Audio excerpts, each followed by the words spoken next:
పూర్ణమద పూర్ణమిదం. శుక్ల యజుర్వేదానికి శాంతి పాఠం పూర్ణమద పూర్ణమిదం.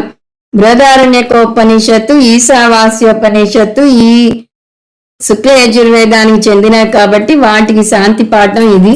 ముందు ఆ శాంతి పాఠాన్ని చాంట్ చేస్తాను. ఓం పూర్ణమద పూర్ణమిదం పూర్ణాత్ పూర్ణముదచ్యతే పూర్ణస్య పూర్ణమాదాయ పూర్ణమేవావశిష్యతే. ఓం శాంతి శాంతి శాంతి. ఇది తక్కిన శాంతి పాఠాల కన్నా ప్రత్యేకమైనది. ఎందువలనంటే ఇందులోనే వేదాంత సారం మొత్తం వచ్చేస్తుంది. పూర్ణమద పూర్ణమిదం అంటే అది పూర్ణం, ఇది పూర్ణం. అది అంటే ఈశ్వరుడు, ఇది అంటే జీవుడు. జీవుడు ఈశ్వరుడు ఇద్దరూ పూర్ణం. పూర్ణం అంటే సర్వవ్యాపకం, అనంతం, అపరిచ్ఛిన్నం. రెండు సర్వవ్యాపకాలు ఉండవు కాబట్టి ఈ రెండు లక్ష్యార్థ పరంగా సమానం అని చెప్తాం. జీవాత్మలోని జీవ విశేషణం, పరమాత్మలోని పరమ విశేషణం తీసేస్తే సమానంగా ఉన్నది ఆత్మ.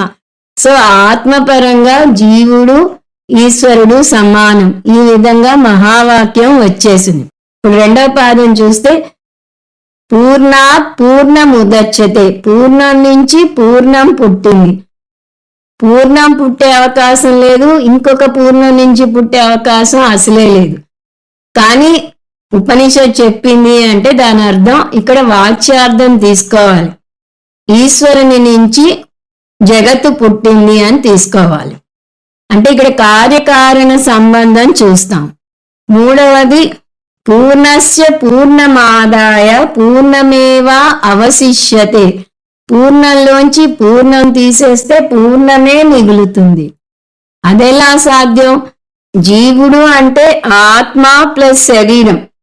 జీవుడు మైనస్ ఆత్మ అంటే శరీరం మిగలాలి. కానీ శరీరానికి విడిగా ఉనికి లేదు కాబట్టి శరీరం ఉన్నా లేనట్టే. అందువల్ల జీవుల్లోంచి ఆత్మను తీసేస్తే ఆత్మే మిగులుతుంది అని అర్థం.